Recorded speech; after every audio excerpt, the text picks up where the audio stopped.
Hello friends and welcome back to the channel, Junior with the classic VW Bucks. Today I'm going to swap the flat cam oil pump that I used in my last video to be able to install the mustache bar for Casper for the proper oil pump, a dish cam oil pump. So in my last video, in order for me to be able and be successful at suspending the engine with its own mounting points in the mustache bar, I had a need to use a different oil pump because the oil pump that I had that is actually a dish cam, it's for an auto stick application and not for a stick shift. And with that oil pump, even though I know it's a functional oil pump and it is a good oil pump, I cannot use it with the mustache bar because the body is quite thicker and it does not allow the proper spacing and clearance to be able to install a mustache bar when you take a sedan engine and swap it into a bay window that uses a upright engine like the 71 bay window that I own here. So I'll go ahead and show you that and explain. Again, I think that I mentioned this before, but the biggest difference between the dish cam and the flat cam is the distance between this edge here and the tap. On a flat cam, it's going to be 2 inches, and on a dish cam, it's 2 1/4. This tap right here engages into the crankshaft, allowing these gears to spin, and by default, making sure that your oil is circulating in your engine. So we're almost set up to proceed to remove this oil pump from here. I wanted to explain again one more time why I had to use that oil pump previously. So if you see here, there is a limited space between the mustache bar and the plate, the back cover plate for the oil pump. The dish cam oil pump that came with this engine was for an auto stick application, which it has an additional gear mechanism in the back that lubricates and transfers the fluid to the transmission for an auto stick car, meaning that the oil pump is for an auto stick application. And with that pump, even though it's a dish cam pump, I was not going to have enough clearance to install this mustache bar. So what we're going to do is we're going to remove these 3 bolts right here, and also we're going to remove this bolt right here, this one right here. We have it properly supported in the bottom with a jack. We're going to go ahead and remove these. This one here is going to be 13 millimeters. This one here, it's 17 millimeters. And this one over here, 17 millimeters. So it's just a matter of removing that, bringing it out, and then go ahead and loosen these nuts right here to remove that plate, take out the gears, and remove the oil pump.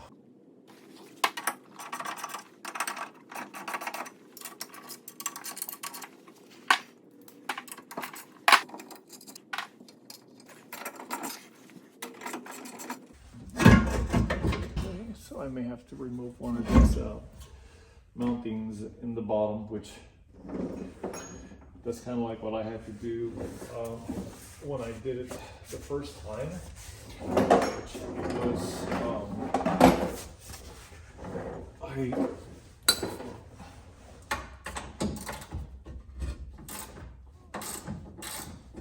if I just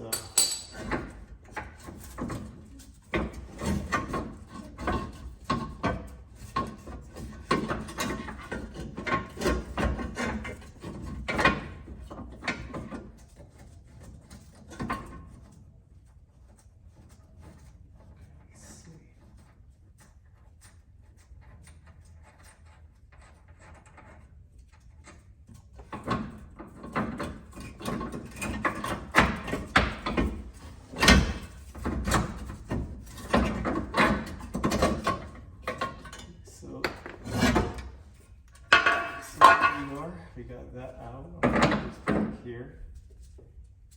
I know that I need to put it back there.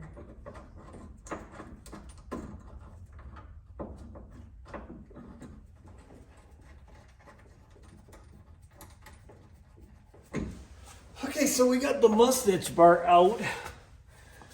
It was just easier to just remove the mountings. Let me see.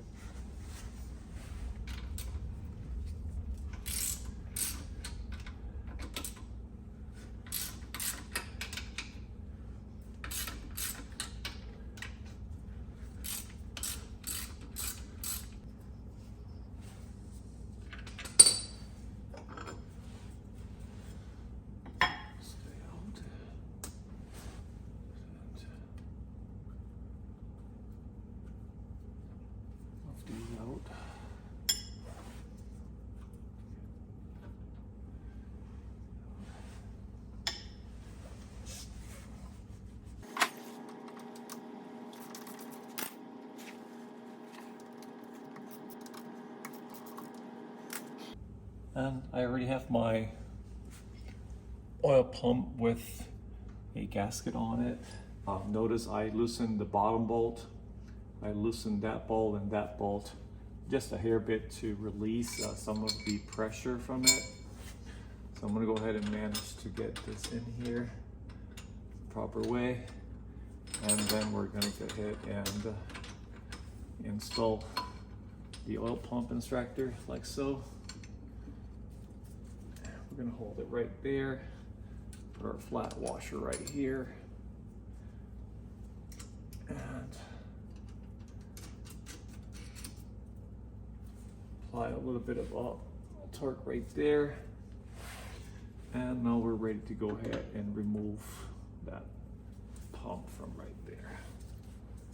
Okay, so it's coming out fairly easy.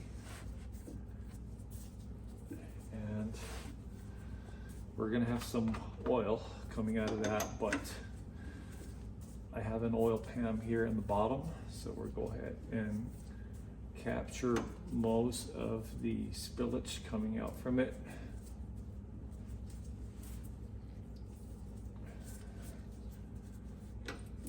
And here she is. We got some oil coming out. We're gonna go ahead and set this aside right here. Get this gasket out from there. Get that out. We have a new gasket here.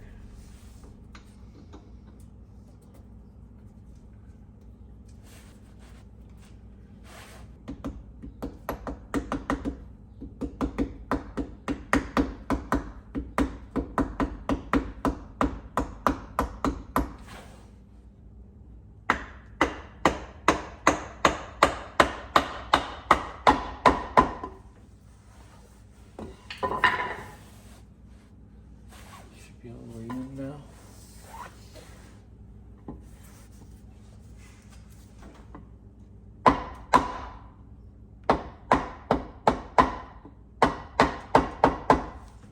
Good. Now we grab our gears and we install them. Okay, so I got the oil pump body installed. I already checked the gear for proper engagement, so I'm going to pull it out and lubricate it, and then we'll go ahead and reinstall it.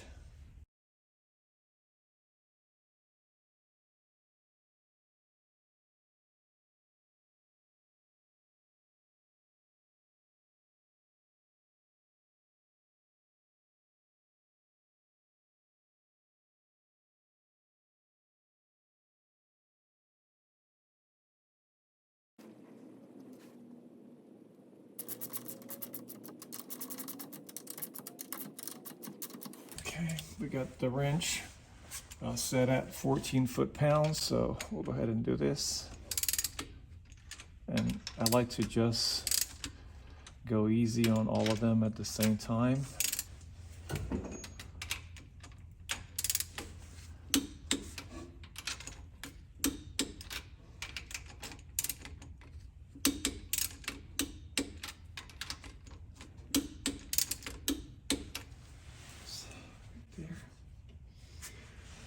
do these here too.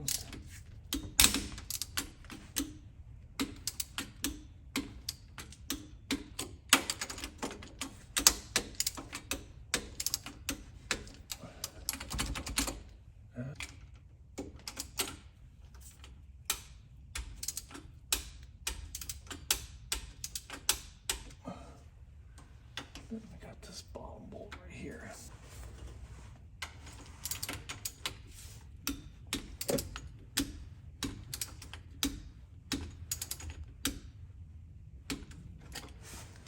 Okay.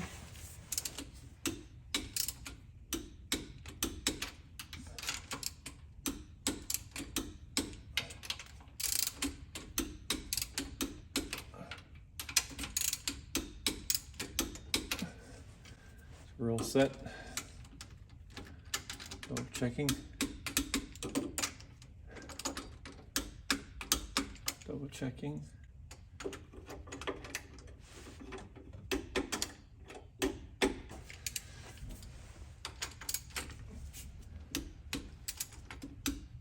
This engine is actually missing the heater boxes, so I'm going to go ahead and see if the ones that I have over there actually fit into this engine. And then we just reverse the process. If you just from here on you want to go ahead and if there's nothing else you need to do, you can go ahead and reinstall your moss stitch bar and you should be golden.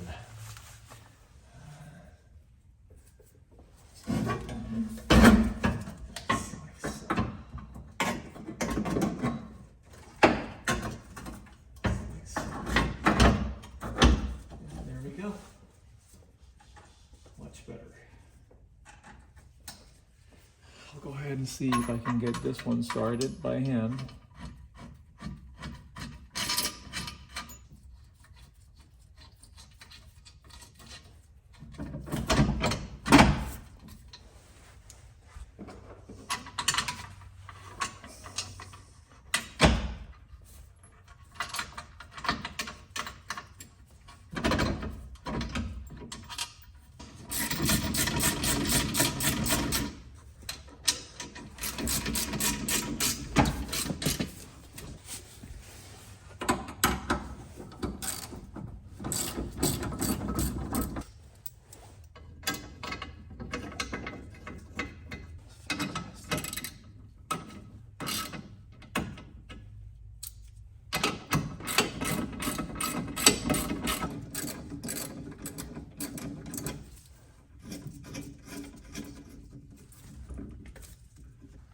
I'm going to leave these loose on the bottom for now.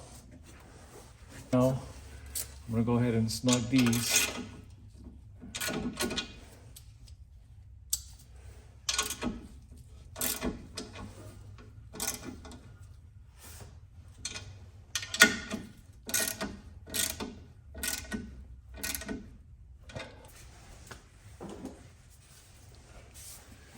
Let's torque this one here too.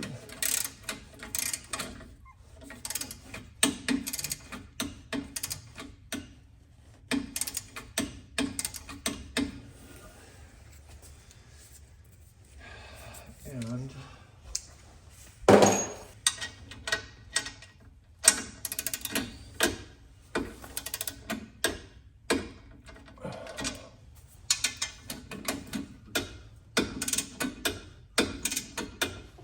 per the Volkswagen official service manual for station wagons and buses from 1968 to 1979, on page 86, paragraph 4, tightening torques for single carburetor 1600 engine. Your torque specs for the bolts that you see me working on are going to be as follow. So for engine bearer to crankcase, self-locking bolts number 8, that's going to be 18 foot-pound. Engine bearer to crankcase, self-locking bolt M10, that's going to be 29 foot-pounds. Engine bearer to engine bearer mounting is going to be also 29 foot-pounds.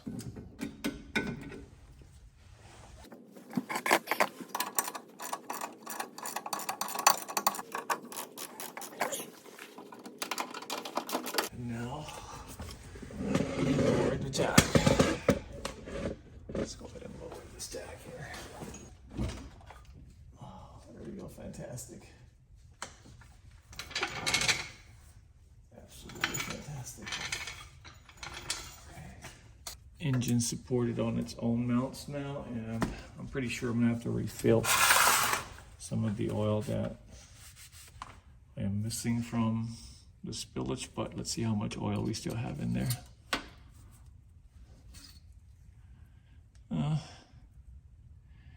It looks like we're missing about 3/4 now, so I'll go ahead and replenish that for now. I'm gonna go ahead and install the carb, and what else? For now, I'm gonna go ahead and install the carb and the heater boxes.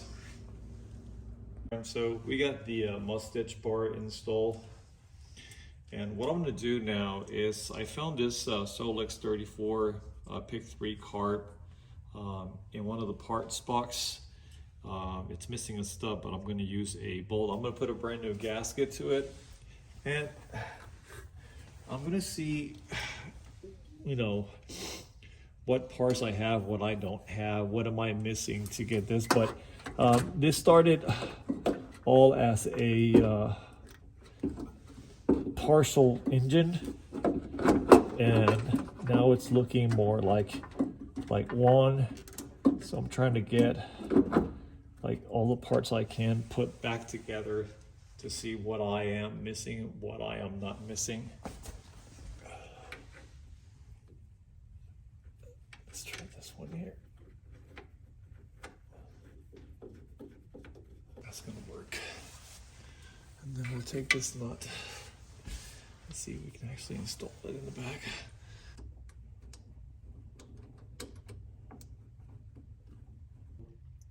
I managed to install the nut in the back and this here, and now it's there. So all I gotta do now is get a wrench and torque it, and then I'll just put this plug back in there. That was part of the vacuum system that they had with the Autostick transmission. It's starting to look like a whole engine.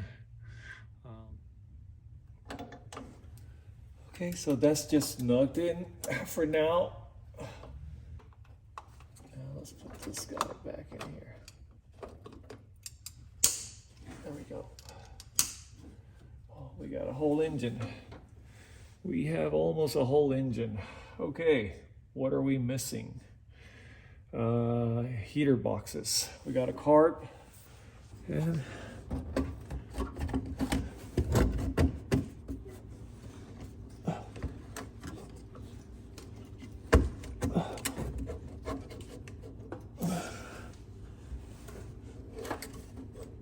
and they're like so. There we go.